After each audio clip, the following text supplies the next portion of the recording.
Et bienvenue au webinaire francophone du VDI, Droits des femmes fondés sur le sexe. Vous pouvez lire notre déclaration sur notre site dans le chat et vous pouvez la signer.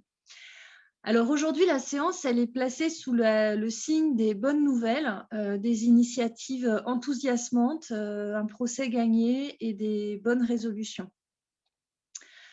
Je vais commencer par vous parler de ce qui s'est passé en France. Le VDI France, lors du vote de la loi sur les thérapies de conversion, a contacté les députés et les sénatrices et sénateurs en charge du vote de la loi.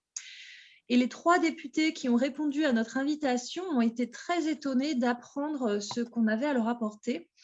Elles ne connaissaient pas le problème et elles ont compris en 5 minutes en quoi l'introduction de la notion d'identité de genre dans une loi qui était censée concerner les thérapies de conversion concernant les personnes homosexuelles, en quoi cette introduction de la notion d'identité de genre n'avait rien à voir avec l'homosexualité et surtout en quoi l'identité de genre pose problème.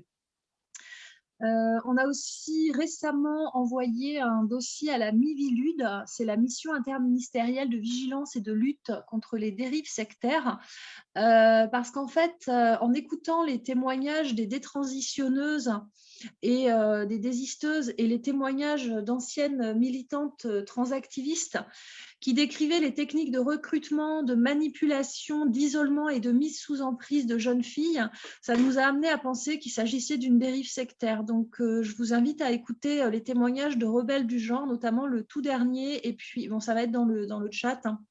Et puis le témoignage d'Esther notamment, qui explique très bien quelles sont les techniques sectaires du mouvement transactiviste pour recruter des jeunes filles. Alors là, je vais vous parler du protocole médical prôné par les transactivistes.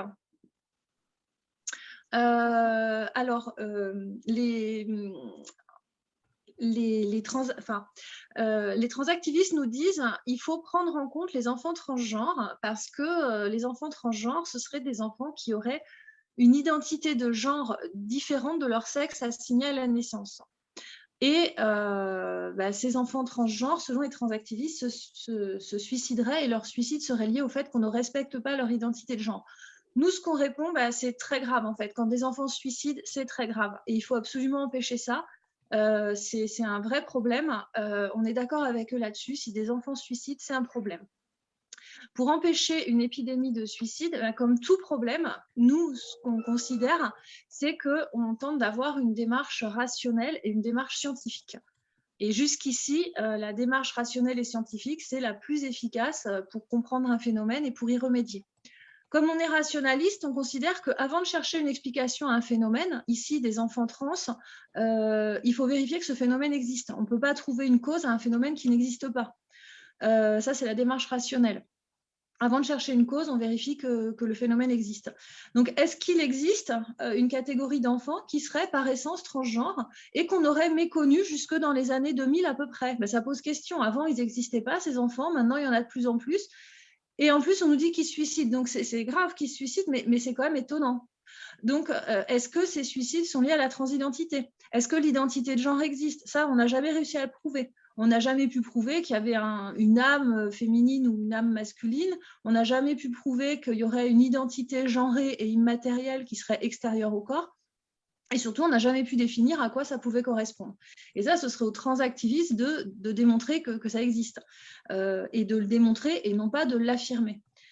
Le problème de l'identité de genre, c'est que c'est une vérité indémontrable et infalsifiable. Or, c'est-à-dire qu'on ne peut pas démontrer que c'est vrai ou que c'est faux. Or, toute affirmation scientifique doit être falsifiable.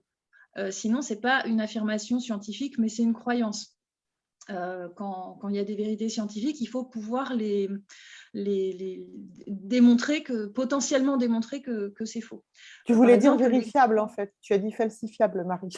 Falsifiable, non, falsifiable. En fait, une vérité scientifique doit être potentiellement falsifiable. On peut pas, c'est-à-dire que toute vérité scientifique, on doit pouvoir mettre en place un protocole qui démontre que c'est faux. Ah oui.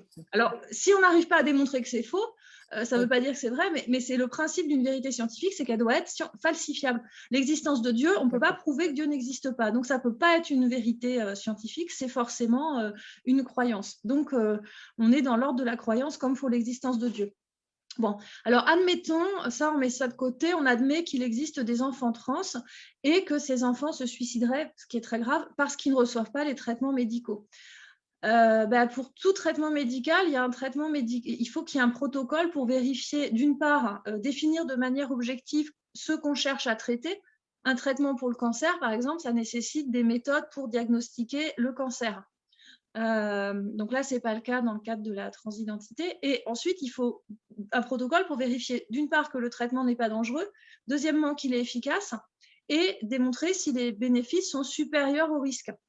Parce que des fois, il y a des médicaments, des risques qui sont préférables à la maladie, notamment comme dans le traitement du cancer, il y a des effets secondaires, mais on considère que c'est préférable au cancer. Et donc là, on n'a jamais mis en place ce protocole concernant les traitements et les chirurgies de réassignation de genre. Donc là, ça pose vraiment problème, puisque tous les protocoles médicaux habituels, en fait, rien n'a été fait pour les traitements de transition. Il n'y a pas d'études, et ça c'est complètement une aberration scientifique et médicale. D'autant plus que les traitements prônés par les transactivistes ont des effets à long terme et sont vraiment très lourds. Donc, il y a d'autres traitements qui sont proposés par rapport à la souffrance liée au genre. C'est ce qu'on appelle les thérapies exploratoires. Il s'agit d'explorer les causes du mal-être d'un enfant et de définir la cause. En fait, est-ce que c'est dû à la transidentité ou à autre chose? Et ça, ces thérapies exploratoires, c'est complètement critiqué par principe par les transactivistes. Et la deuxième série de thérapies, donc il y a les thérapies exploratoires et les thérapies affirmatives, donc ça c'est les thérapies que prônent les transactivistes, c'est le fait d'affirmer l'autodiagnostic de dysphorie ou de transidentifié ou de transidentité qu'apporte le patient. Donc c'est un peu délirant, c'est le patient qui arrive avec son diagnostic. Et surtout, il n'y a jamais eu d'études comparatives entre les thérapies exploratoires et les thérapies affirmatives. Ensuite, pour qu'il y ait un traitement médical, il faut qu'il y ait une maladie. Sinon, il n'y a pas de traitement médical. Donc, mais les transactivistes disent que la transidentité n'est pas une maladie et ils veulent faire admettre la transidentité comme étant du même ordre que l'homosexualité. Or, il n'y a pas de traitement par le simple fait qu'on soit homosexuel, on n'a pas obligatoirement un traitement.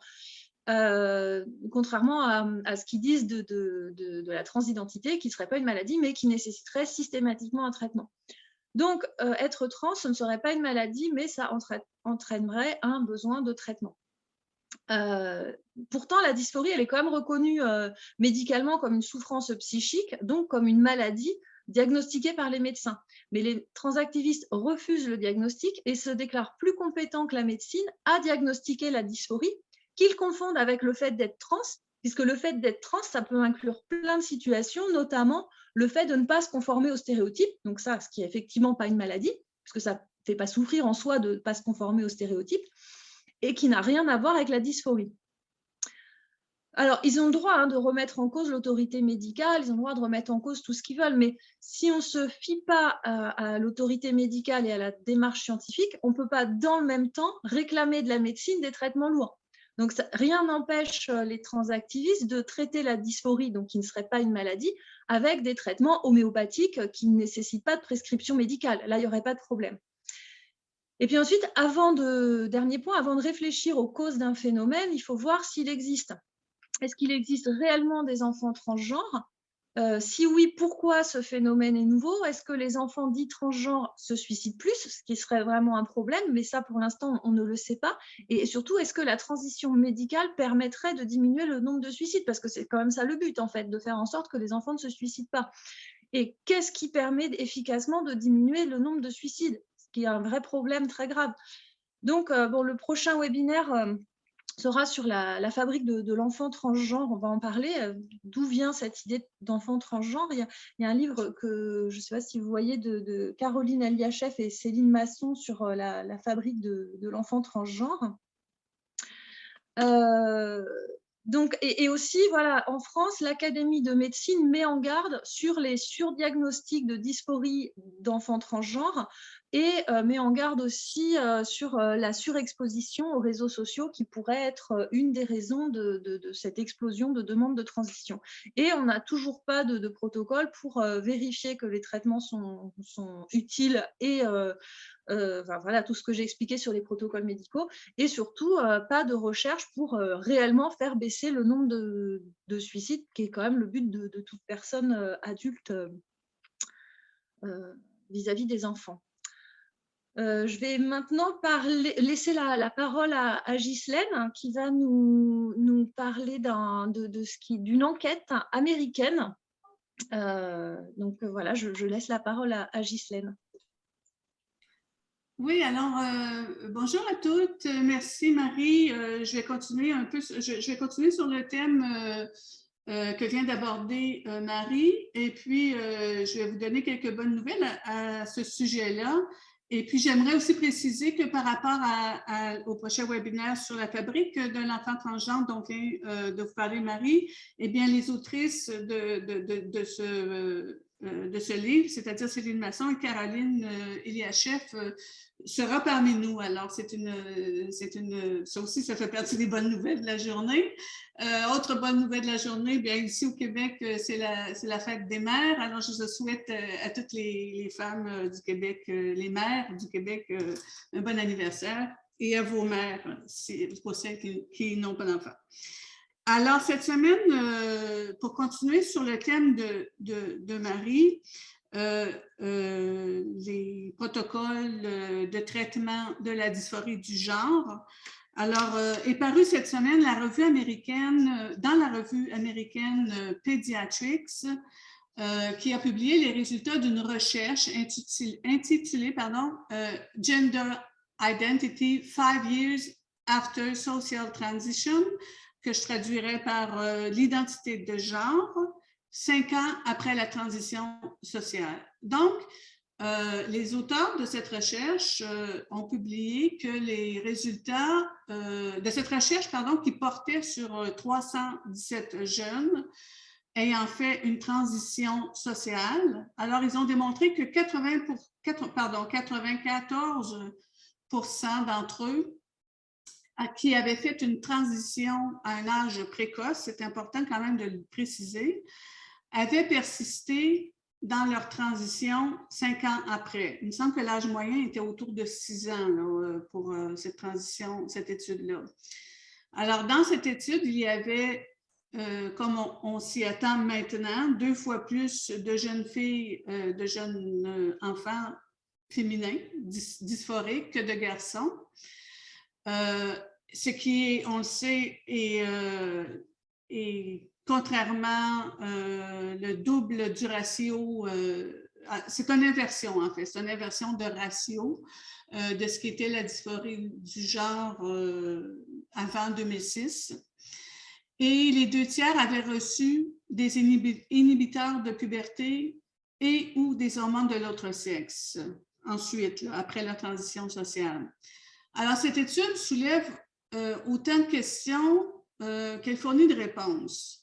Alors, les auteurs affirment, et là, c'est une citation que j'ai traduite, « Bien que nous ne puissions jamais prédire la trajectoire exacte du genre d'un enfant, ces données suggèrent que de nombreux jeunes qui s'identifient comme transgenres à un stade précoce et qui sont soutenus pendant la transition sociale continueront à s'identifier comme transgenres 5 ans après la transition sociale initiale. » Alors, c'est une affirmation qui vient très étroitement corroborer et confirmer les observations qui avaient été faites, et même j'ai envie de dire les prédictions qui avaient été faites par l'expert clinicien canadien Kenneth Zucker, qui affirmait la phrase suivante en 2019. Alors, le docteur Zucker disait « La transition sociale des enfants prépubères la transition sociale. Donc, ça veut dire le fait de lui confirmer ou de le valider qu'il est de l'autre sexe, changer son nom, demander à son environnement de le nommer de l'autre sexe. C'est ça que ça veut dire. Donc, la transition sociale des enfants prépubères augmentera considérablement le taux de persistance de la dysphorie de genre par rapport aux études de suivi des cohortes d'enfants qui n'ont pas reçu ce type d'intervention psychosociale. L'intervention psychosociale dont il est question, c'est la transition. Donc, autrement dit, plus la société validera le sentiment d'inadéquation de l'enfant d'avec... excusez-moi, je viens de me perdre, là, de l'enfant, pardon, d'avec son sexe et sa biologie, puis celui-ci aura des probabilités de persister dans son sentiment d'incongruité avec son corps biologique. Donc, les auteurs de la recherche confirment donc qu'une transition sociale chez les enfants prépubères est une forme de traitement psychosocial qui vise, là je les cite parce qu'ils disent bien qu'ils visent, ils ne disent pas que le traitement réussit.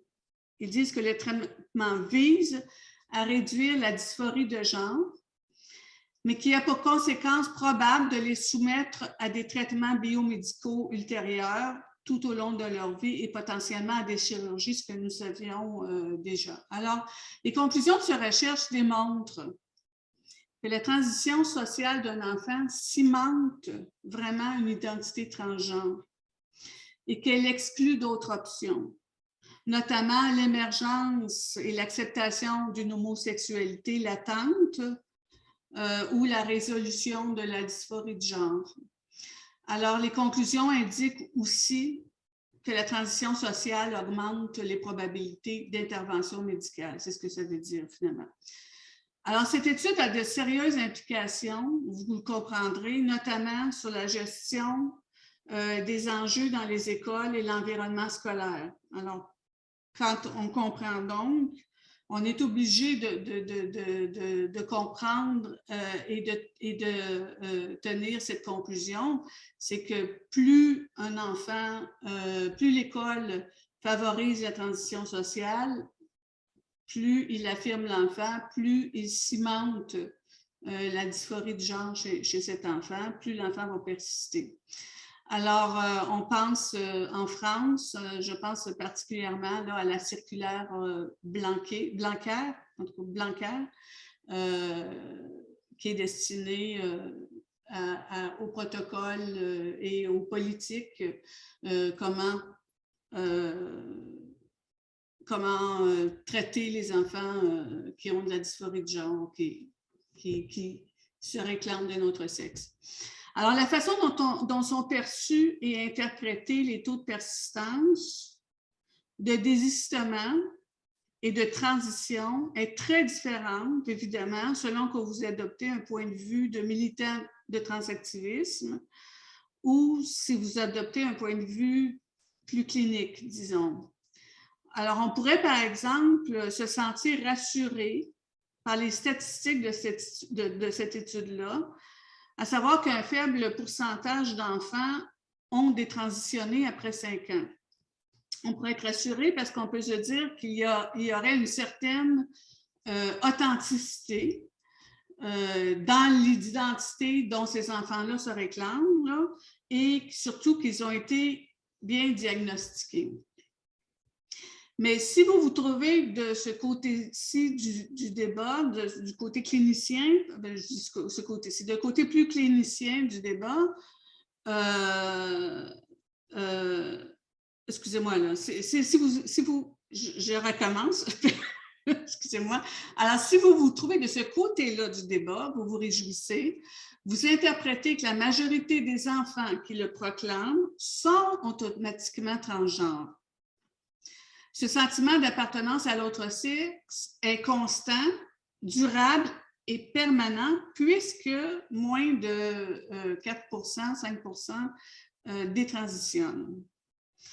Alors, conséquemment, les décisions irréversibles qui sont prises seraient solidement arrimées sur un sentiment valide et permanent. Alors, les enfants auraient une sorte d'essence identitaire, mais c'est comme l'a dit Marie tout à l'heure, c'est quand même une essence qui est invérifiable par d'autres moyens que la seule affirmation d'appartenir à l'autre sexe ou de ne pas en avoir, ce qui est encore ce qui se rajoute, là je parle de non-binarité, de ne pas en avoir ou d'en avoir deux, ou d'avoir les deux sexes. Alors, vous pouvez aussi interpréter ces statistiques d'un autre point de vue. Alors, c'est-à-dire qu'un indicateur de persistance de l'ordre de 94 %, ça veut aussi dire que 94 % de ces enfants persistent à se sentir en décalage avec leur réalité biologique. Ce sont 94 % d'enfants qui n'arrivent pas à résoudre un sentiment d'incongruité physiologique. Ce sont 94 % d'enfants qui continuent à éprouver de l'inconfort avec leur propre corps, longtemps après avoir passé le cap de la puberté, peut-être pas toute leur vie, on ne sait pas parce que c'est sur 5 ans cette étude-là. Alors, ce sont aussi 94 % d'enfants qui auront besoin de médicaments, de produits chimiques, de chirurgies imparfaites. Et la plupart du temps, c'est des chirurgies qui sont insatisfaisantes pour surmonter cet inconfort.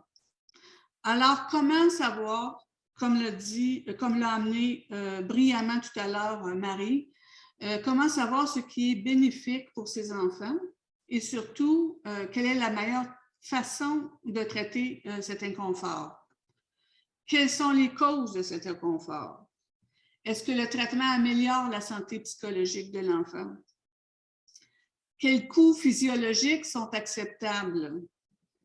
Alors, les recherches sur ce sujet ne peuvent pas et ne doivent pas se résumer à mesurer les taux. Vous comprenez maintenant que les recherches là, ne peuvent pas se résumer à mesurer les taux de persistance ou de désistement parce que ça parle, mais en soi, sous ces taux-là, existent beaucoup de questions, de questionnements, d'interrogations.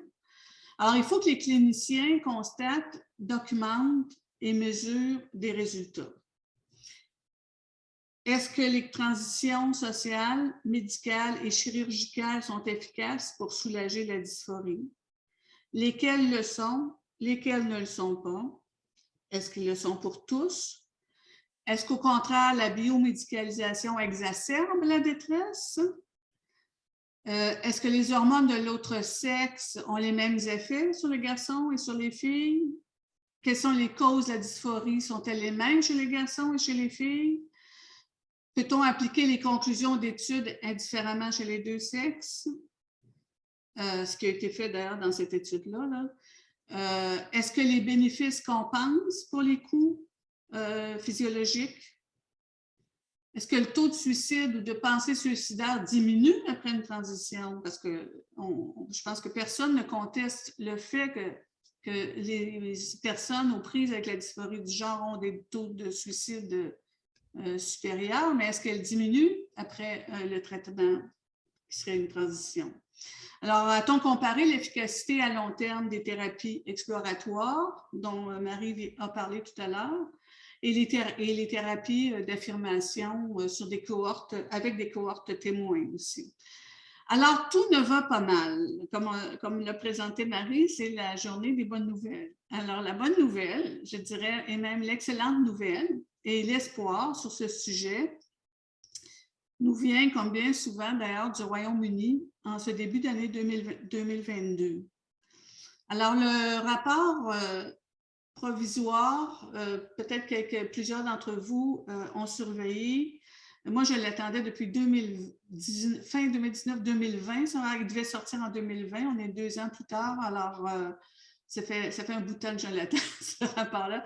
Alors, c'est le rapport provisoire indépendant qui a été commandé par le ministère de la Santé de la Grande-Bretagne et est dirigée par la pédiatre britannique Hilary Cass. Alors, dans ce rapport provisoire, Mme Cass recommande au ministère de la Santé britannique que des données probantes soient recueillies à long terme, ce qui est excellent, incluant les taux de détransition et incluant les raisons, les causes du mal-être. Elle demande aussi que soient analysées et examinées les causes de la détresse provoquant ces dysphories ou accompagnant ces dysphories. Le rapport recommande que soit examinée l'influence des réseaux sociaux et l'hypothèse de contamination sociale. Le rapport recommande que soient examinés les effets physiologiques, psychologiques et l'efficacité thérapeutique des inhibiteurs de puberté et des hormones de l'autre sexe chez les adolescents et les jeunes adultes. Alors, la bonne nouvelle, c'est que le ministre de la Santé britannique, Sajid, je crois que c'est Saïd Javid, a demandé une enquête sur les pratiques thérapeutiques questionnables de la clinique Tavistock, qui est la principale clinique de genre à Londres. Et il s'est montré très alarmé par le rapport Cass, en fait. Il a témoigné d'être inquiété par le nombre d'enfants homosexuels qui ont été orientés vers des transitions. Il a demandé une enquête. Il a aussi été alarmé du nombre d'enfants qui présentaient des symptômes de psychopathologie concomitante associée et qui n'ont pas été évalués ou qui ont été ignorés dans le diagnostic et dans les traitements recommandés. Alors, la bonne nouvelle, c'est que les enfants britanniques recevront probablement des soins de meilleure qualité en Grande-Bretagne. Mais pour nous qui n'habitons pas la Grande-Bretagne, pourquoi est-ce que c'est une bonne nouvelle? Bien, c'est une bonne nouvelle parce que ces pratiques-là médicales vont être standardisées. C'est-à-dire que nous allons en profiter. Les données probantes, indépendantes vont être recueillies, ils vont être analysés et elles seront disponibles, nous l'espérons. Je pense que les scientifiques vont la mettre disponible pour tous les chercheurs. Donc, nous pourrons bâtir ou avoir enfin cette information qui manque tant, les données probantes. Nous sommes confiants que ces informations seront partagées partout à travers la communauté et qu'elles serviront à mieux encadrer nos protocoles. Nous l'espérons, nos politiques, nos directives, nos institutions et, je l'espère, nos écoles. Alors, il suffisait qu'un seul pays, il suffisait de la volonté d'un seul ministre de la Santé pour qu'enfin les intérêts politiques soient écartés de la recherche scientifique, enfin. Alors, je souligne, là, ces avancées n'auraient pas pu se faire sans l'implication et l'engagement et le courage des féministes britanniques que je salue et que je remercie aujourd'hui. Alors voilà, c'est terminé. Je repasse la parole à Marie. Merci beaucoup, Ghislaine. Et puis, tu disais effectivement que cette enquête, l'enquête dont tu parlais, parlait des jeunes enfants qui ont effectué une transition assez jeune et que parmi eux, 94% ont persisté 5 ans après. L'explication des transactivistes, ce serait de dire ces enfants sont réellement trans, mais en réalité, je ne suis pas du tout étonnée de ce chiffre parce que quand on écoute les détransitionneuses, les désisteuses, en fait, on comprend vraiment que c'est très difficile de revenir en arrière. Je vous ai parlé des podcasts de Rebelles du genre, mais il y a aussi des associations, notamment post-trans, qui proposent des témoignages de détransitionneuses.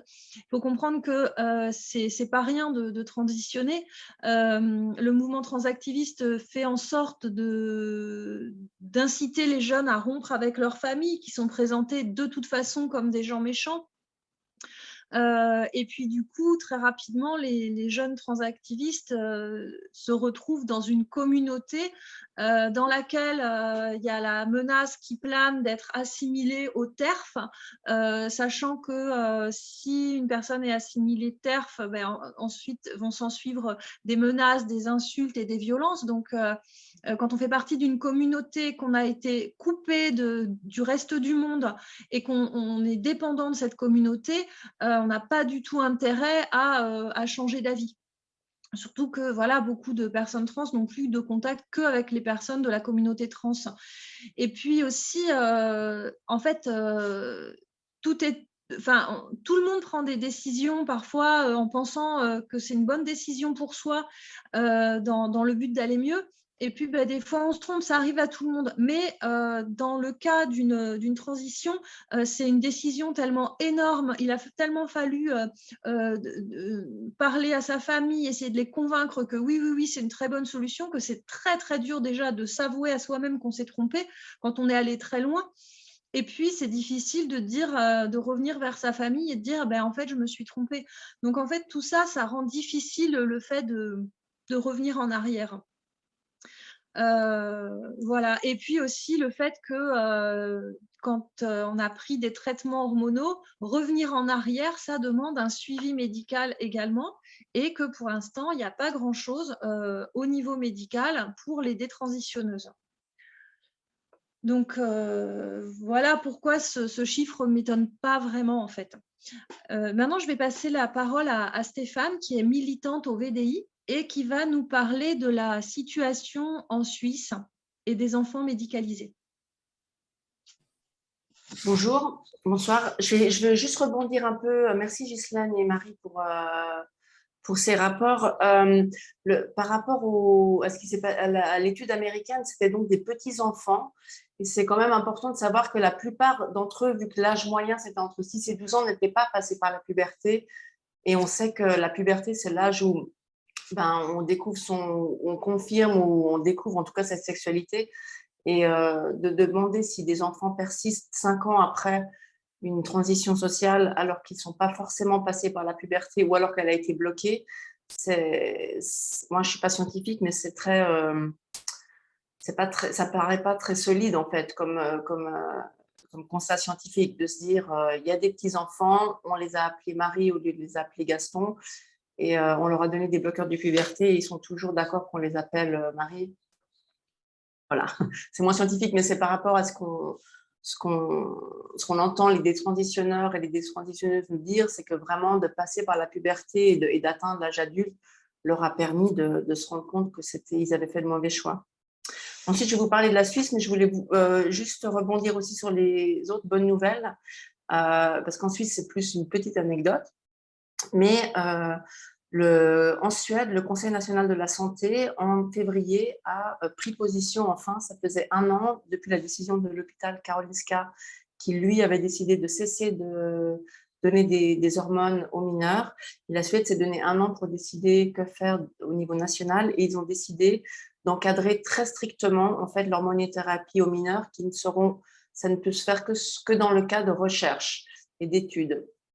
Mais donc, en gros, les mineurs, à moins d'être dans le cadre d'une étude, ne devraient plus recevoir de bloqueurs de puberté et d'hormonothérapie. Et la Suède, comme vous allez entendre plein d'autres pays, prône en fait cette thérapie exploratoire qui est déjà prônée par d'autres médecins ou d'autres pays comme la Finlande avant la Suède. Donc, c'était une très bonne nouvelle que la Suède fasse ça. Je pense que Marie vous parlera de la France. Je voulais aussi vous dire qu'en Floride, le Conseil de la santé de Floride a émis aussi des directives qui vont dans le même sens. Alors, elles ne sont pas strictes, mais ils disent, voilà, nous vous invitons, quand vous avez des enfants dysphoriques, à leur donner une thérapie exploratoire plutôt que des hormones, parce que les données que nous avons sur la dysphorie du genre et les traitements hormonaux pour les jeunes ne sont pas du tout probantes. Et tous les médecins de Floride ont reçu cette petite circulaire qui leur disait voilà nos nouvelles directives. Donc ça, c'est assez chouette par rapport aux USA.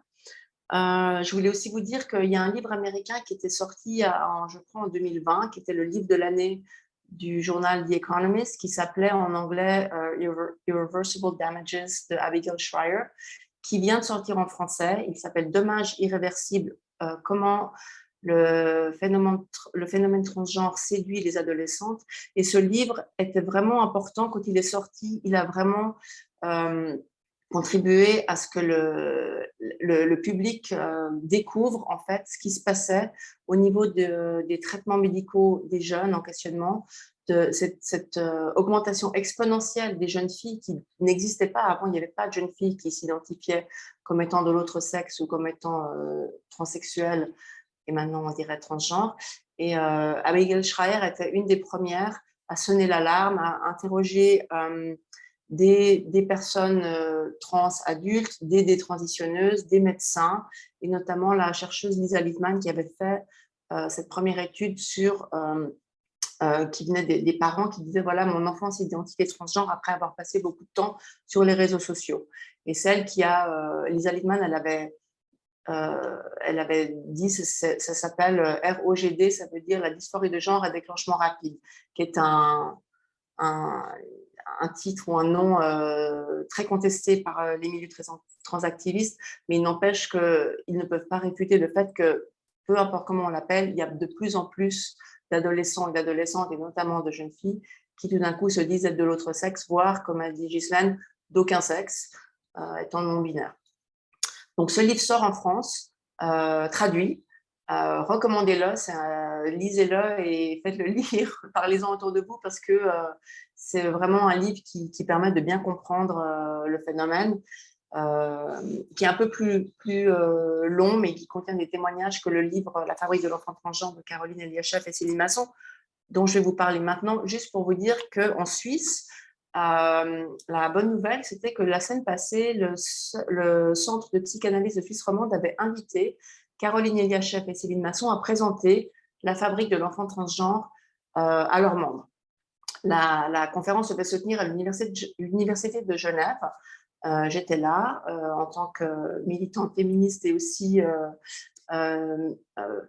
vice-présidente d'une association de parents d'enfants ROGD, donc de parents d'adolescents qui tout d'un coup s'identifient comme transgenres. Il y avait pas mal de parents, mais c'était principalement des psychanalystes et des psychiatres et des psychologues qui étaient là.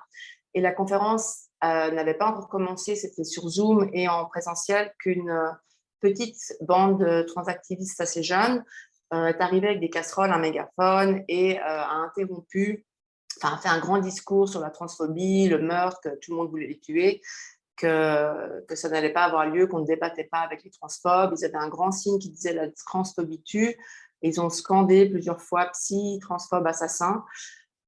Donc la conférence a été arrêtée, enfin elle n'avait pas commencé, a été arrêtée. Elle s'est déplacée dans un lieu privé. On a perdu quelques personnes en route, mais finalement elle s'est tenue. Il y avait plus de 120 personnes, je crois, sur Zoom, et on était 80 tous serrés dans une petite pièce. À discuter du livre et aussi après de ce qui s'était passé, parce qu'en Suisse, le phénomène de cancel culture que Joe, qui avec nous connaît bien, c'était pas encore arrivé. Que des gens arrivent avec des banderoles, les cheveux toutes les couleurs, le mégaphone, et puis refuser de débattre, refuser de s'asseoir, parce que Céline Masson, il y a pas mal de gens, dont un adulte transactiviste qui allait leur dire « arrêtez, asseyez-vous ». Donc, c'était exclu. Mais la bonne chose, sur le moment, on était tous assez choqués, il y a eu des discussions intéressantes, mais c'est que la presse qu'on essayait désespérément de joindre pour parler du livre de Céline et de Caroline, la presse a dû réagir, non seulement à cette pensée totalitaire qui refuse le débat, au fait que l'université a un peu condamné mollement en disant oui, mais bon, voilà, on n'est pas d'accord. Nous d'ailleurs, nous luttons contre la transphobie. Et aussi, le livre a été du coup présenté au grand public. Et puis, l'autre bon point, c'est que les politiciens à qui on parle depuis un moment sont de plus en plus motivés en fait, à traiter de ces questions. Donc, c'était finalement une bonne chose parce que, les psys ont pu avoir la conférence et ils sont vraiment très demandeurs parce que l'approche transaffirmative les convainc pas forcément, en tout cas, ils sont très perdus. Ils étaient très présents. Et deux, le grand public, les politiciens, les médias, tout le monde a dû parler de ça.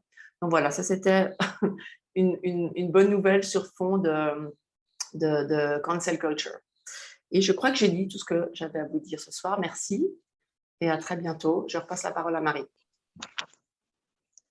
Merci Stéphane. Alors je vais revenir, puisque tu en as reparlé, du communiqué de l'Académie nationale de médecine en France, qui, je vais pas vous lire en entier, mais qui appelle à une grande prudence médicale chez l'enfant et l'adolescent, compte tenu de la vulnérabilité, en particulier psychologique, des enfants et des adolescents, et des nombreux effets indésirables, voire des complications graves que peuvent provoquer certaines des thérapeutiques disponibles.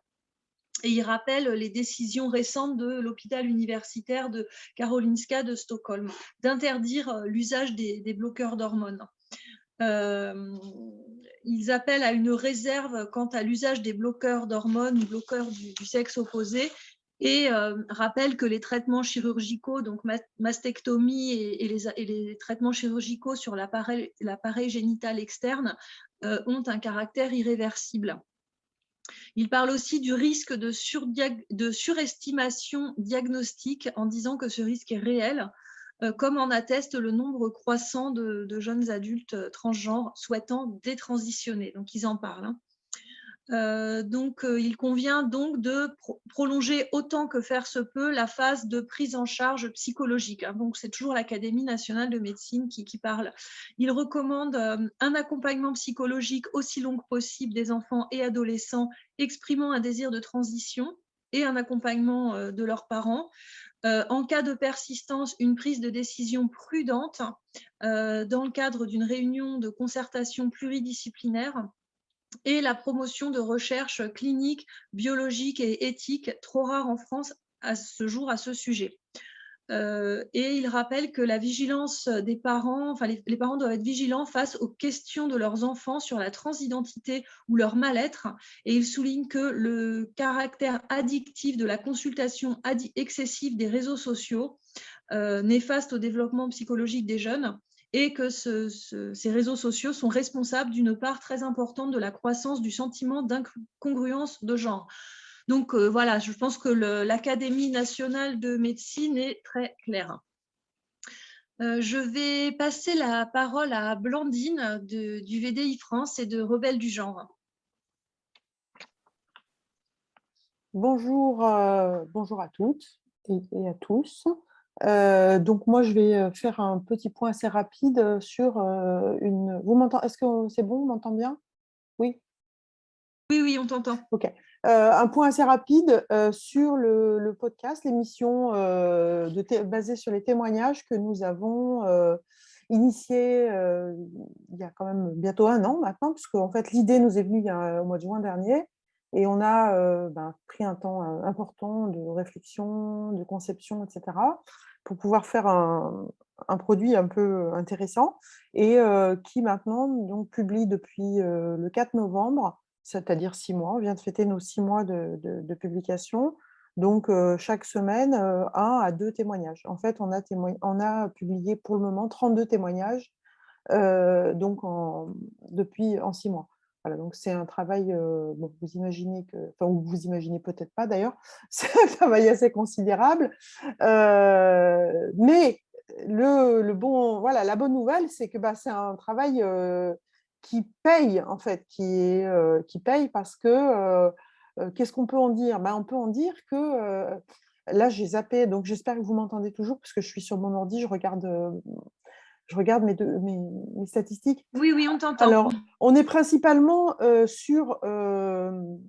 est sur quasiment tous les réseaux sociaux, alors sauf TikTok, et je pense qu'il faudrait qu'on y aille, parce que c'est là que sont les adolescents, et puis c'est vraiment le mordor du transactivisme aujourd'hui, le TikTok.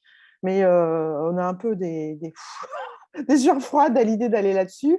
Mais sinon, on est sur Facebook, on est sur Instagram, on est sur Twitter, donc sont des médias sociaux qui ont des publics différents, complémentaires, je pense, en termes d'âge et en termes de profil et en termes d'habitude aussi de navigation. Donc, ce qui nous permet quand même d'avoir maintenant beaucoup d'abonnés. Alors, beaucoup, non, beaucoup, il ne faut pas exagérer non plus, on n'a pas des millions d'abonnés. On a aujourd'hui presque 2000 abonnés sur Instagram. Donc, en partant de zéro, en 6 mois, c'est pas mal quand même. Et on a 700 à l'instant, on était à 711 abonnés sur YouTube, qui ne fonctionnent pas du tout pareil. Alors, c'est des médias qui fonctionnent chacun très différemment. Et on est également maintenant présente sur toutes les plateformes importantes de podcast, c'est-à-dire Apple Podcast, Deezer, Spotify, Arte Radio et encore. Donc, on est référencé à peu près partout, ce qui fait que maintenant, on commence à toucher un public qu'on ne touchait pas du tout. L'intérêt d'être sur ces plateformes-là, c'est que le podcast, en fait, ça s'écoute en se promenant, en conduisant, etc. Ce qui n'est pas du tout aussi pratique, par exemple, par rapport à YouTube. Ce qui fait que les gens qui écoutent les podcasts, en général, ils écoutent la totalité de l'épisode. Les épisodes durent entre, disons, les plus courts autour de 20 minutes, les plus longs jusqu'à presque 1 heure. Et donc, c'est intéressant parce que c'est une pensée complexe et ça ne s'exprime pas en 5 minutes, en fait. Alors, on a qui témoigne sur ce podcast? On a des femmes. Alors, ce qui est intéressant, on n'a que des femmes. On a choisi de ne donner la parole qu'aux femmes. Donc, on a des femmes très jeunes, à partir de 16 ans, et jusque tous les âges, en fait. Donc, vraiment, à tous les âges, on a des femmes qui témoignent. Et on a tous les profils, tous les métiers, tous les profils, donc de lycéennes à retraitées, des enseignantes, etc. Voilà. Et on a des points de vue complémentaires, en fait, qui arrivent. Donc, on a, par exemple, des femmes qui racontent finalement un peu de l'extérieur, qui sont ni transitionneuses, ni familles de personnes qui transitionnent, mais qui sont des femmes et qui voient leurs droits réduits, affectés, etc. par tout ça, puis qui s'inquiètent. On a eu quelques pointures qui ont témoigné. Donc, on a eu notamment Dora Muto, qui est une youtubeuse et surtout instagrammeuse, avec 800, je crois qu'elle a dans les 800 000 abonnés, donc ça a amené évidemment beaucoup de trafic. On a également Tastésia, qui est une youtubeuse critique du genre, qui a également une grosse audience et dans les féministes, mais qui est ouvertement féministe radicale, mais qui a une audience vraiment très large dans le milieu du féminisme et qui du coup amène beaucoup de femmes à questionner la posture du féminisme libéral. On a aussi des femmes qui ont témoigné avec une posture d'analyse. Par exemple, on a Radcan qui aujourd'hui a un blog que je vous invite à suivre. C'est vraiment très, très bien. Radcan, comme elle est à Caen, donc, et elle est donc Radcan, qui fait des statistiques, notamment sur les transitions, enfin, qui vraiment fait des calculs et qui démontre les fausses affirmations dans le milieu transactiviste. Également, on a eu Émilie, qui est ingénieure en statistique, qui nous a fait une démonstration sur non, les trans ne meurent pas plus que la population générale. Mais on a également Floriane, qui est une ex-transactiviste, qui a témoigné, qui a une pensée très rationnelle, très, très construite, et qui démontre tout son parcours de l'embrigadement, finalement, de la gentille militante qui veut blesser personne, à sa compréhension de l'impact sur le droit des femmes. Donc là, c'est le dernier épisode, Floriane, l'épisode 32. Et puis, on a aussi des histeuses et des détransitionneuses qui témoignent. Donc, des histeuses et des transitionneuses, bon, la différence, je pense que vous la connaissez, ça dépend de à quel moment elles s'arrêtent, en fait, dans la transition. Donc, on a plutôt des désisteuses pour le moment. Voilà. Alors, qu'est-ce qu'on peut dire du podcast, maintenant que je l'ai décrit? Déjà, là, on a dépassé entre YouTube et Instagram, on a dépassé les 80 000 vues. Les 80 000 vues, les 80 000 fois où quelqu'un a passé un temps important. Donc, par exemple, sur YouTube, c'est un peu plus de 12 minutes en moyenne à écouter un témoignage. Sur YouTube, ça fait 6600 heures cumulées d'écoute. Et sur Instagram, c'est à peu près la même chose. Donc, on a aujourd'hui, voilà, j'ai fait le point tout à l'heure, 83 000 personnes, enfin, ce n'est pas des personnes uniques, puisqu'il y a des gens qui écoutent la totalité des épisodes, évidemment, mais donc on a quand même une audience qui se développe. Le rythme de croissance, il est aux alentours selon les semaines, entre 5 et 10% de croissance par semaine.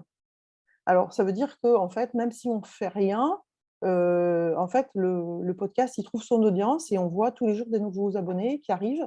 qui s'interrogent et qui laissent des commentaires. Alors, sur YouTube, c'est vraiment intéressant pour ça parce qu'il y a beaucoup d'échanges et on a eu des commentaires comme je m'interrogeais, j'envisageais une transition, finalement, je me rends compte que mon problème n'est pas là et je renonce. On a eu des témoignages comme ça. On a eu des personnes qui nous ont dit j'ai passé tel épisode à des amis et j'en ai une qui a décommandé la mastectomie qui était programmée. Donc, il y a au moins une femme qui était en phase ultime de transition, puisqu'elle en était à la mutilation, et elle a renoncé. Donc, nous, on est trop contentes quand on a évidemment des témoignages comme ça. Et en fait, on en a quand même pas mal. Donc, des témoignages qui sont soit sous forme de commentaires, soit sous forme de messages qu'on nous adresse. Voilà, donc n'hésitez pas à utiliser le podcast dans l'argumentation. Je vais vous envoyer quelques liens dans le chat. Donc là, je vais mettre dans le chat. Déjà, il y a un truc qu'il faut savoir, c'est qu'on a ce qu'on appelle un Linkfly. Il y a quelqu'un qui a écrit juste derrière moi. Remonter dans le message, donc il y a un Linkfly. Dans le Linkfly, c'est le lien qui est marqué linkfly.to, rebelle du genre. Dedans, il y a tout. Il y a les liens vers tout. Donc, s'il y a le lien, par exemple, si vous voulez témoigner, il y a le lien si vous voulez nous suivre sur les réseaux sociaux, il y a le lien vers notre Facebook, notre Instagram, notre Twitter. Abonnez-vous, faites abonner vos amis, communiquez largement. C'est un outil qui est fait pour ça, en fait. Et vous pouvez aussi vous abonner sur toutes les plateformes qui sont citées, YouTube, Spotify, Arte Radio, etc. Ça, c'est le remarquable travail de Camille qui est ici présente, Camille Girard. Voilà. Et donc voilà, on peut dire ça. Et ce qu'on peut dire aussi, c'est qu'on continue à chercher des témoignages. J'ai mis une liste dans le chat. On cherche des femmes qui accepteraient de témoigner pour compléter en fait les points de vue, donc des désisteuses, des transitionneuses, des femmes qui ont envisagé une transition qui ne l'ont pas faite, des femmes et des filles qui ont été poussées à la transition mais qui ont résisté, en fait, parce que malheureusement, c'est des choses qu'on entend. On aimerait rencontrer des femmes dont le conjoint s'est subitement transidentifié, donc là, c'est plutôt des femmes d'autoginéphiles, et des femmes mères, filles, sœurs de personnes trans, des victimes d'hommes transidentifiés qui ont connu des violences psychologiques ou des violences sexuelles. On commence à avoir quelques témoignages là-dessus, c'est quand même assez intéressant. D'ex-transactivistes, on sait qu'il y en a beaucoup qui quittent quand même le navire, parce qu'en fait, quand on est elles rentrent par féminisme et elles en sortent par féminisme. Hein, donc, on ne peut pas non plus dire que tous les transactivistes sont des personnes horribles, etc. Ce sont souvent des personnes qui n'ont pas poussé la réflexion jusqu'au bout. Mais quand elles réfléchissent, elles ouvrent les yeux, en fait. C'est vraiment le témoignage de Floriane que vous pourriez écouter, hein, qui explique bien, finalement, cette espèce d'arnaque intellectuelle, émotionnelle, de compassion, dans laquelle on tombe, en fait, toutes les unes après les autres, mais dont on sort, un peu plus costaud, en fait. Hein, et c'est ça qu'on peut se dire. Voilà, et on cherche aussi des femmes qui ont soit perdu des compétitions face à des hommes transidentifiés, perdu un emploi, perdu des opportunités, en fait, à cause aussi des effets sur nos droits. Hein, sur nos droits, évidemment, parce qu'il y a quand même clairement une offensive masculiniste. Parce que là, on a beaucoup parlé des enfants transgenres ce matin, mais ce ne sont pas les enfants, en fait, les acteurs du mouvement. Derrière, il y a quand même quelques poignées d'hommes très violents, très misogynes, qui veulent détruire les droits des femmes. Voilà, donc finalement, les enfants, comme les femmes, sont les victimes de ce mouvement qui est très violent et très misogyne. Voilà, donc les bonnes nouvelles, c'est que ça marche, qu'on a de plus en plus d'abonnés, de plus en plus de vues. On a beaucoup de gens qui ne s'abonnent pas non plus parce qu'il faut savoir que il y a ce qu'on appelle du doxing, hein, sur les réseaux sociaux. Tu es abonné à un tel, donc du coup, on ne peut plus être amis, on ne peut plus parler, etc., parce que tu es une sale turf. Donc, on a beaucoup de gens qui nous écoutent, qui nous suivent sans être abonnés. Mais bon, si vous pouvez vous abonner, c'est mieux. Enfin, je veux dire, c'est aussi une question, pour celles qui peuvent le faire, c'est bien de le faire. Parce qu'il faut, quand on peut dire son nom, quand on peut ne pas raser les murs, quand on a les moyens de le faire, c'est utile pour toutes celles qui ne peuvent pas le faire, en fait. Voilà. Je crois que j'ai à peu près dit tout ce que je voulais dire. Camille, tu veux compléter peut-être? Puisque les rebelles, je ne suis pas rebelle toute seule. Oui, Stéphane, excuse-moi, tu as tout à fait raison. Des jeunes qui témoignent et de plus en plus jeunes. On a le témoignage d'une jeune fille qui a 16 ans qui s'appelle Laurine, mais écoutez-la, elle vous donne des leçons de féminisme. C'est enthousiasmant. Enthousiasmant. Vas-y, Camille. Bonjour à toutes. En fait, à la base, je ne participais parce que je suis malade. Sinon, j'aurais été là dès le début. Blandine, je pense que tu as fait à peu près le tour de ce qu'on pouvait dire. Moi, j'ajouterais bien que je suis vraiment très émue à chaque fois qu'on fait une interview et qu'on a un nouveau témoignage. Et j'espère qu'on aura dans le futur pardon, de plus en plus de jeunes femmes, de filles ou de femmes qui oseront parler. Soit si vous avez été désisteuse, si vous avez transitionné, peu importe, si vous êtes si vous avez des proches, des jeunes femmes dans votre famille, moi c'est le cas, parce que par exemple j'ai une sœur qui est transidentifiée. J'espère que vous aurez l'opportunité de venir témoigner avec nous, sachant qu'on peut vous garantir un anonymat total, ça il n'y a aucun problème. On fait toujours très très attention à ne pas exposer les femmes qui nous font confiance. Et voilà, j'espère que j'aurai le plaisir de vous lire et puis de vous rencontrer sur Zoom. Voilà, c'est tout ce que j'avais à dire. Merci. Merci Camille. Donc je pense que pour Rebelles du genre, on a dit tout ce qu'on voulait dire.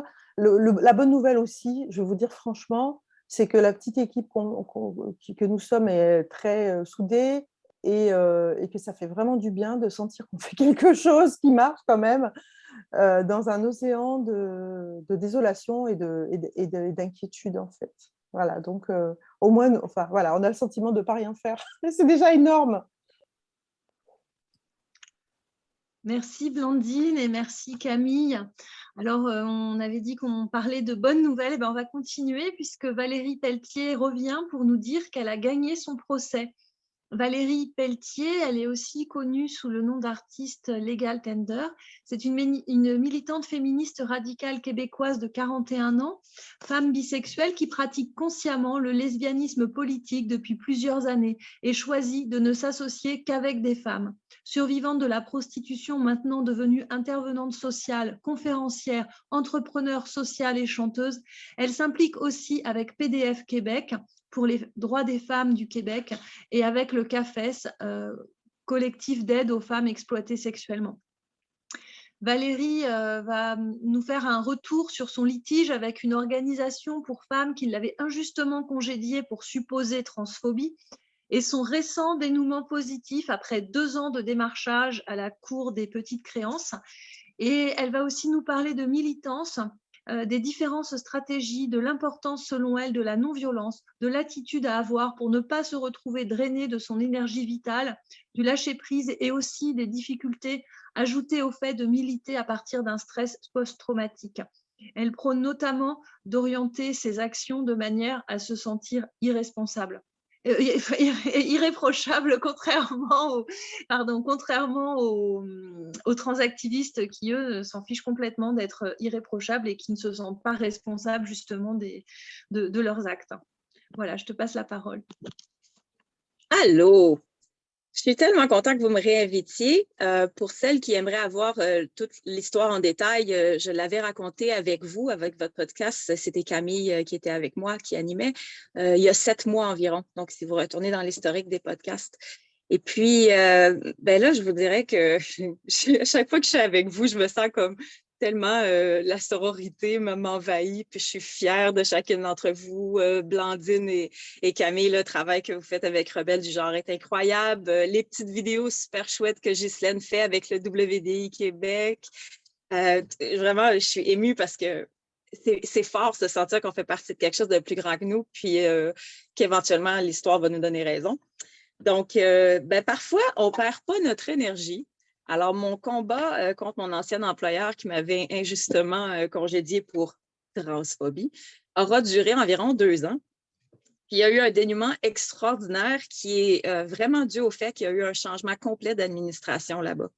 Alors, la nouvelle directrice, la nouvelle personne des ressources humaines se sont retrouvées avec ce dossier-là qui traînait, puis qui voyaient, OK, il y a une poursuite contre nous, mais qu'est-ce qu'on fait avec ça? Alors, ils m'ont contacté.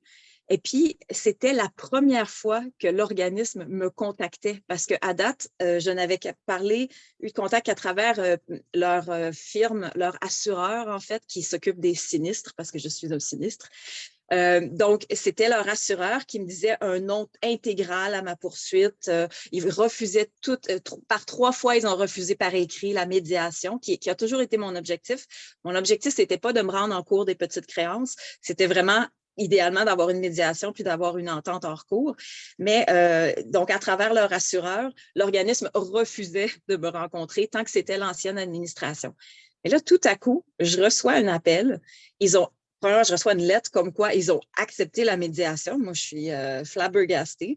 Et je reçois un appel de la personne des ressources humaines et j'ai au bout du fil une femme, contrairement à l'homme des ressources humaines qui était là avant, qui m'avait mis à la porte en 25 minutes sans raison valable.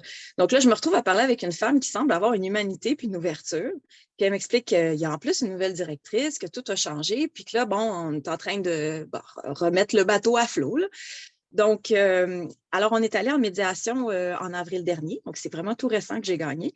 Je dis que j'ai gagné dans le sens que je suis satisfaite du règlement. Je suis satisfaite du montant que je ne nommerai pas qui m'a été donné en dédommagement. Je suis satisfaite surtout de comment ça s'est passé. Donc, il y a une partie dans mon dossier qu'on s'entend que c'est parce qu'il y a de la bonne foi humaine là-dedans. Donc, ça se peut, si vous entamez des poursuites contre des employeurs ou contre des choses qui ont été faites injustes contre vous, c'est fort possible que vous n'ayez pas affaire à des gens qui de bonne foi. Je pense que ce qui a changé la donne, c'est que je me suis retrouvée avec des femmes nouvellement en poste de bonne foi qui voyaient que les prédécesseurs avaient commis des bourdes intégrales je ne suis pas la seule bourde d'ailleurs. Donc, elles se retrouvaient à devoir comme corriger le tir puis régler ces choses-là parce que sinon, en fait, ce n'était pas du tout à leur avantage qu'on se rende en cours parce que moi, ça ne me dérangeait pas. Ce n'était pas mon optimal, mais ça ne me dérangeait pas que ça se rende en cours parce que ça aurait libéré ma parole. Ça aurait fait que j'aurais pu les nommer, ça aurait pu être couvert par les médias, ça aurait pu, tu sais. Puis moi, n'importe quelle tribune qu'on m'offre pour discuter des problèmes de l'idéologie de genre, je vais les prendre. Donc, je pense qu'elles avaient vraiment intérêt à accepter la médiation et à ce que ça se règle en recours, ce qui a été fait. Donc là, on arrive là. Moi, je rencontre cette nouvelle directrice-là, puis on avait assigné par la Cour, c'était gratuit. On avait un médiateur qui nous offrait, je pense que c'est un 3 ou 4 heures qui est gratuit au départ. Je vous dis, c'est ça que c'est hallucinant parce que j'arrive là. Moi, là, je connais bien mon dossier. Là, ça fait 2 ans que je suis là-dedans, mais pour elle, c'est quand même relativement nouveau là, pour la nouvelle directrice. Donc là, j'avais vraiment besoin de recadrer le tout, d'expliquer c'est quoi les valeurs que je défends et c'est quoi l'injustice qui m'a été faite. Mais en plus, l'injustice qui est ajoutée, c'est le fait que je suis une survivante qui moi-même aurait bénéficié des services de leur organisme il y a quelques années. Donc, c'est ça que je ne m'en remettais pas. C'est comme vous avez congédié une femme qui peine pour s'en sortir, pour essayer de s'extirper de la pauvreté. Puis vous m'avez pris, par vous, je veux dire, les prédécesseurs qui ont fait ces mauvaises décisions-là. Donc, l'organisme avait complètement précarisé, isolé, parce qu'en plus, j'avais perdu mon emploi 2 semaines avant le début du premier confinement. Donc, tu sais, je veux dire, au niveau moral, moi, j'étais atterrée de ça. J'avais même plus mon équipe de travail à laquelle retourner. Donc, tu te retrouves, en plus, j'avais beaucoup de difficultés à avoir le chômage parce que le mec des ressources humaines d'avant avait tenté de me nuire en disant que c'était un départ volontaire et il avait écrit départ volontaire, ce qui m'empêchait d'avoir mon chômage, tandis que s'il avait écrit congédiement, ben là, tout aurait été bien. Alors, tout a été difficile dans ça. Alors, c'est ça que j'ai pu expliquer à la nouvelle directrice. Je me sentais tellement lésée en tant que femme, mais je me sentais doublement lésée en tant que survivante, qui est exactement la clientèle type que cet organisme-là tente d'aider. Donc, j'étais comme, c'est surréel. Alors là, je me retrouve devant une nouvelle directrice complètement empathique, vraiment à l'écoute, qui s'excuse pour les erreurs de ses prédécesseurs. Donc, moi, j'ai déjà satisfaction de ça. Et puis, en 1h15, je vous jure, c'était un moment de féminisme sublime. En 1h15, on signait notre entente de règlement hors cours. Et 3 jours après, j'avais l'argent dans mon compte. C'est hallucinant comment tout s'est bien réglé. Et puis, en plus, elle a ajouté quelque chose qui était hors de mes attentes. En fait, j'étais tellement touchée qu'elle fasse ça. elle a dit, réécris-moi quand tu es prête, là. On laisse la pression redescendre, on en revient.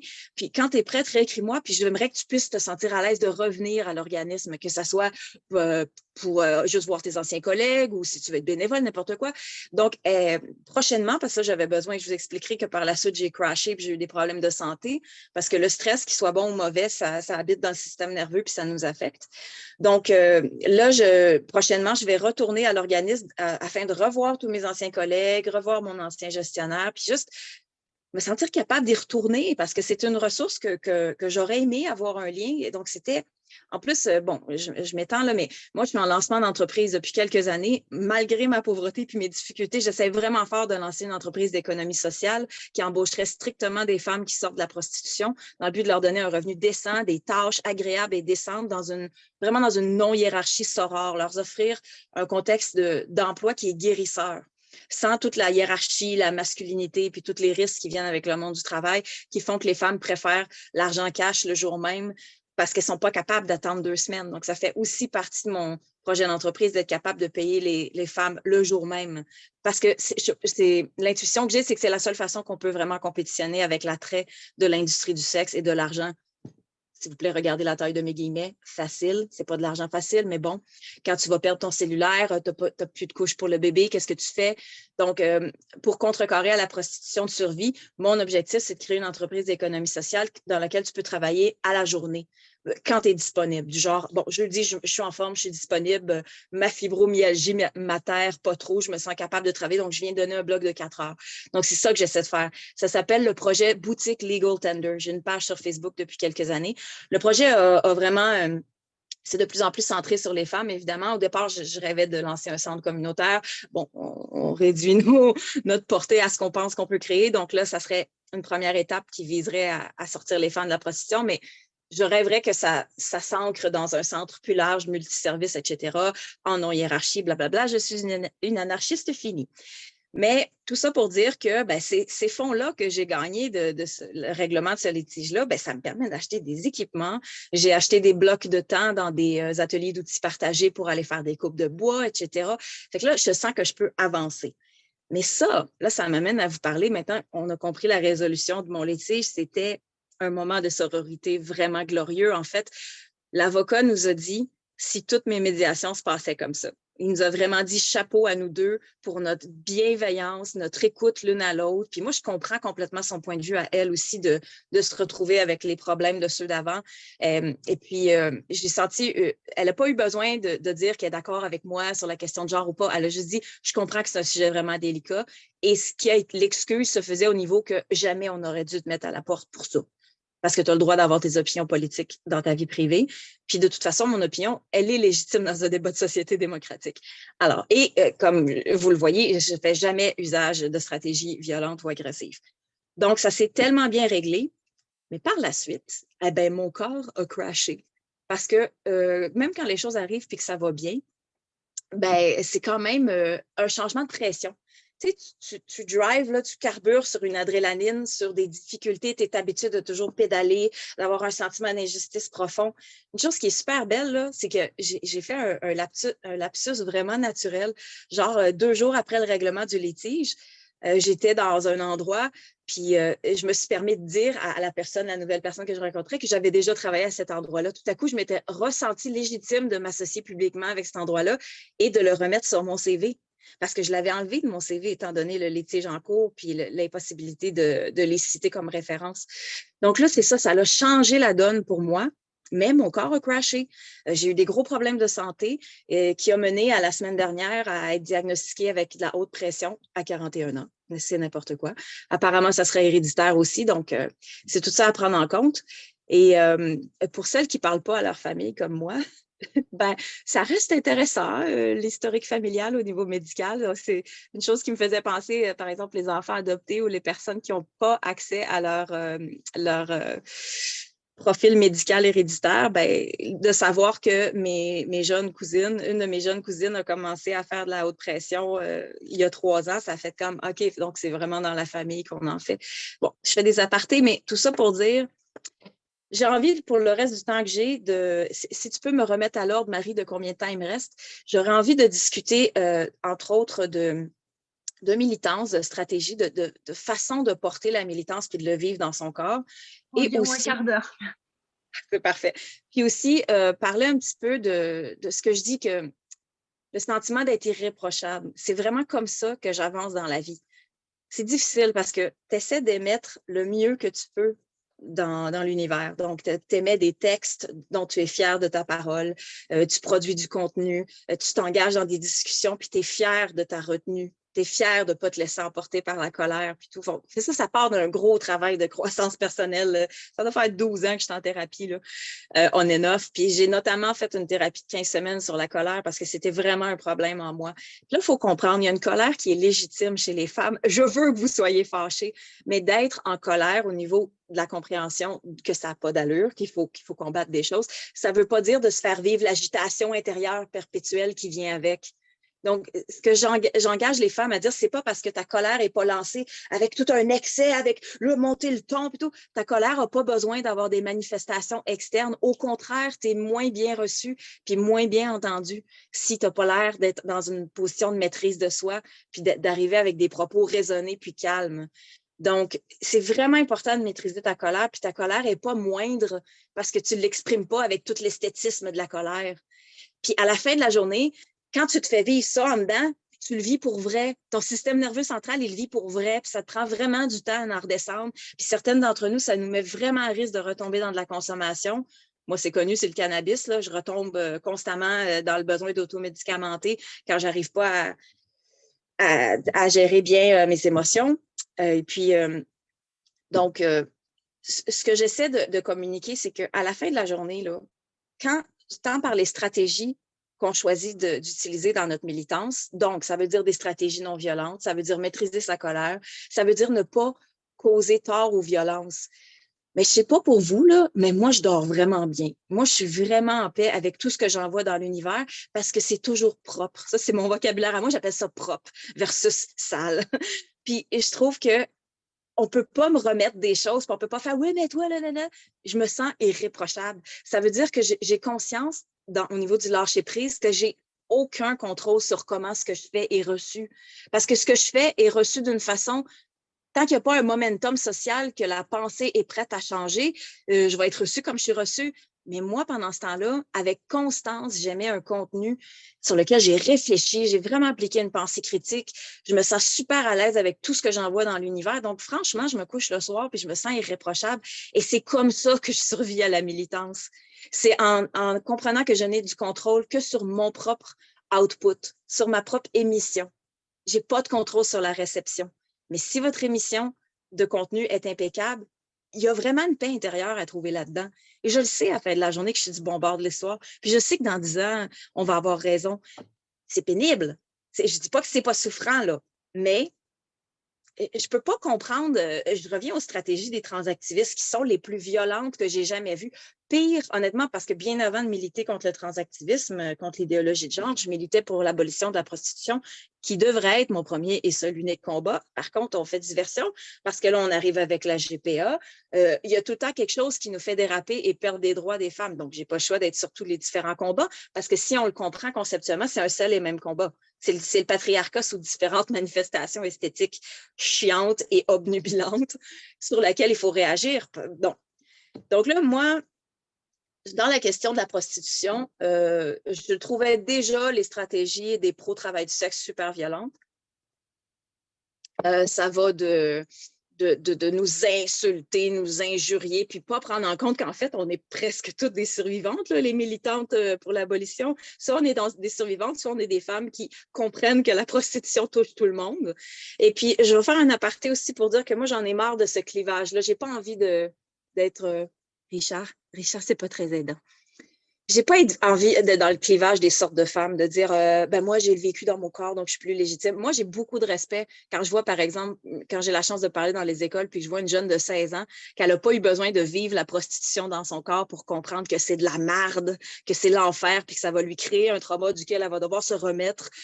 Et j'ai une admiration folle pour les personnes qui n'ont pas besoin de passer par un chemin pour le comprendre puis qui n'ont pas eu les conditions de vie qui les ont prédisposées. Donc, elles ont un certain calme intellectuel qui leur permet de réfléchir d'une façon, d'éliminer des options qui n'étaient pas éliminables pour moi parce que j'avais pas autant de choix, puis tout de ma vie encourageait à tomber dans l'exploitation sexuelle, y compris mon père qui était mon chauffeur, qui est décédé d'ailleurs, je vous l'apprends, le 23 décembre, je l'ai trouvé décédé. Puis ça aussi, c'est toutes des choses très lourdes dans mon système nerveux qui a amené au fait que j'ai crashé, j'ai fait de la haute pression, j'ai eu beaucoup de migraines, j'ai eu des douleurs intestinales, ma colite ulcéreuse s'était réactivée. Fait, il faut vraiment être à l'écoute de son corps, puis militer comme on le fait, avec la fougue qu'on le fait, en opérant à partir de trauma puis de stress dans le corps. Il faut tellement être dans le self-care. En fait, je pense qu'on ne peut pas militer si on ne fait pas une part égale de soins, de self-care pour soi-même. Donc, que ça passe par aller prendre des marches, écouter des bons audiobooks, avoir des petites routines avec des huiles essentielles, trouver ce qui marche pour vous, mais il faut prendre des temps où on décroche et puis où est-ce qu'on tente juste de s'ancrer puis de se grounder dans soi-même. Parce qu'on tend à être comme tellement agité par la militance. Il faut vraiment se ramener à soi. Il faut avoir un bon réseau d'amis. Il faut avoir des sœurs qui sont là pour nous, qui comprennent ce qu'on vit. Bon, je m'éparpille. Qu'est-ce que je voulais dire d'autre? Parce que c'est tellement important, le sujet de la militante. Moi, je veux vraiment survivre longtemps en militant. Je ne veux pas arriver au point, je vois des femmes qui arrivent à une écœurantite aiguë, puis souvent, c'est les autres femmes qui nous font s'écœurer du mouvement parce qu'on fait comme sont incohérentes, sont aussi violentes, dépendamment dans quel mouvement. Moi, j'ai la chance d'être dans des mouvements féministes radicaux que je trouve très cohérents, mais c'est vraiment pas le cas de tout le monde. Alors, rappelez-vous, c'est dur, c'est dur, c'est dur. C'est la même chose que quand on voit une femme qui devient proxénète. Il faut se rappeler qu'on est en patriarcat, puis on n'a pas tout le courage d'être vraiment en résistance, puis en état de cohérence avec nos valeurs. Donc, il faut se ramener au fait que cette femme-là qui cause du trouble, qui n'est pas prête à vraiment être cohérente, ben, elle est rendue où ce qu'elle est rendue. Puis il ne faut pas faire que parce que certains individus de sexe féminin sont aussi prédatrices et aussi méchantes que le sont les mâles. Il ne faut pas balayer du revers de la main parce que ça reste au niveau de l'idéologie dans notre mouvement. Il y a une cohérence je veux dire, la cohérence, c'est si tu es contre l'exploitation sexuelle, ben, tu es contre l'exploitation reproductive. Donc, tu es contre, en fait, tout ce qui est dissociatif qui t'amène à être foncièrement contre la dysphorie de genre comme un inévitable parce que, je veux dire, c'est super dissociant. Donc, moi, à la fin de la journée, si je regarde l'ensemble de mes valeurs féministes radicales, derrière, il y a une réserve profonde à soutenir tout ce qui est dissociant. Puis ça vient vraiment de mon background en prostitution, puis de mon écœurantite à combattre ça, puis à voir combien de femmes que je tente d'aider sont tellement profondément dissociées qu'elles ne sont même pas en contact avec leurs sensations, elles n'arrivent pas à trouver une zone de calme intérieur. Donc, c'est ça. Croissance personnelle, se tenir au courant du mouvement qu'on appelle le soin informé par le trauma, donc en anglais « Trauma Informed Care ». Malheureusement, il y a beaucoup plus de références anglophones à date, mais en fait, je planche là-dessus de tenter de rendre ce contenu-là disponible en français de mon côté. C'est difficile parce qu'on est vraiment minoritaire, là. Je veux dire, moi, j'habite dans le village gay qui est en train de se rebrander village inclusif au lieu de village gay. C'est n'importe quoi. On recule partout.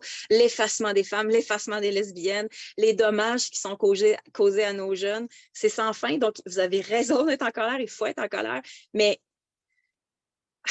je fais une anecdote. Je suis aussi musicienne de rue. Puis à un moment donné, il y a une femme, elle m'a vraiment elle m'a marquée parce qu'elle passe puis elle dit « Tu chantes toujours des chansons tristes, toi. » Ça m'avait vraiment affectée parce que c'est vrai que techniquement parlant, je chante des chansons plutôt tristes dans le sens des paroles. Tu sais, Patsy Cline, Crazy, ben, c'est triste. Donc, là, ça m'a affectée, mais après, je me suis surprise, je me suis dit, OK, mais essaie de chanter ces chansons-là tristes avec le sourire, puis on en reparlera. Parce que oui, j'aime le contenu lourd, oui, j'aime ça être dans les débats d'idées tout le temps, mais en fait, c'est mon attitude qui fait que c'est digestible, que j'arrive à le porter, que j'arrive à survivre à la militance.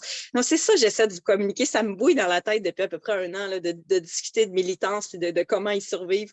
C'est pas facile, mais ça passe vraiment par le self-care puis par le réseautage avec d'autres femmes parce que doutez pas que j'ai une poignée de féministes radicales que je peux appeler à n'importe quel moment pour vider un trop-plein puis débriefer quelque chose puis de me demander est-ce que ma conclusion clinique de ma vision de telle chose, est-ce que ça a de l'allure? Qu'est-ce que tu en penses? Est-ce que je passe trop à travers mon propre filtre de mes propres références? Est-ce que je suis capable d'être objective? C'est toutes les questions importantes qu'il faut se demander.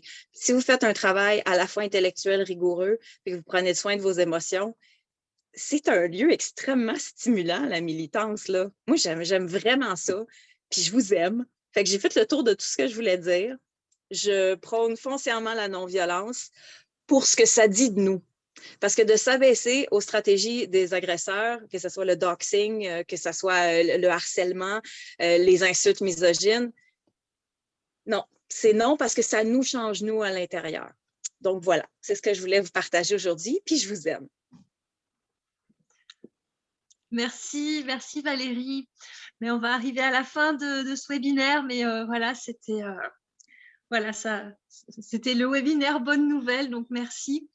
Alors moi, j'ai quelques petites recommandations à vous faire. Déjà, signer la Déclaration des droits des femmes fondée sur le sexe. Lisez le livre Ventre à louer, une critique féministe de la GPA. Voilà, qui vient de sortir. Et puis aussi, rejoignez-nous, rejoignez l'équipe. On a besoin de vous aussi, notamment pour travailler sur les montages vidéo des webinaires qui sont ensuite mis sur YouTube. Et puis, toute autre compétence bienvenue. Et puis aussi votre volonté de venir participer. Voilà, et puis venez assister au prochain webinaire. Donc le 3 juin, il y aura une conférence avec Céline Masson et Caroline Eliachev à propos de leur livre La fabrique de l'enfant transgenre dont je vous ai parlé tout à l'heure. Et puis, le 3 juillet, ce sera sur les conséquences de la transition sur la santé des personnes trans avec Nicole Attea, qui est gynécologue et endocrinologue. Le 3 août, comment la question de l'identité de genre évolue en Afrique francophone. Le 4 septembre, ce sera sur les principes de Jogjakarta, qui sont à la source de l'idéologie transgenre et de son déploiement. Et le 2 octobre, alors c'est encore sous réserve parce que c'est dans longtemps, que nous apprennent les situations du Royaume-Uni où des voix commencent à s'opposer, on en a parlé, à l'opposition, à l'hormonation des enfants et adolescents, et les situations au Canada qui vit les conséquences les plus aiguës des ravages de la mise en pratique de l'idéologie transactiviste. Voilà, je remercie toutes les conférencières. Et puis, on va terminer encore une fois sur une vidéo du VDI Québec. Et cette fois-ci, il s'agit d'une fémage aux femmes qui ont le courage de défendre leurs droits basés sur le sexe et de les revendiquer. Elles le font à une époque où elles doivent rétablir les faits et les bases du féminisme et rappeler que la misogynie et le masculinisme peuvent revêtir les formes les plus étonnantes et un visage progressiste. Cette vidéo, c'est un remerciement pour le travail de ces féministes et une manière de les faire connaître et reconnaître. Donc, les suffragettes de 2022, les femmes qui refusent de capituler. Donc voilà, là, on terminera sur cette vidéo. À bientôt, mois prochain.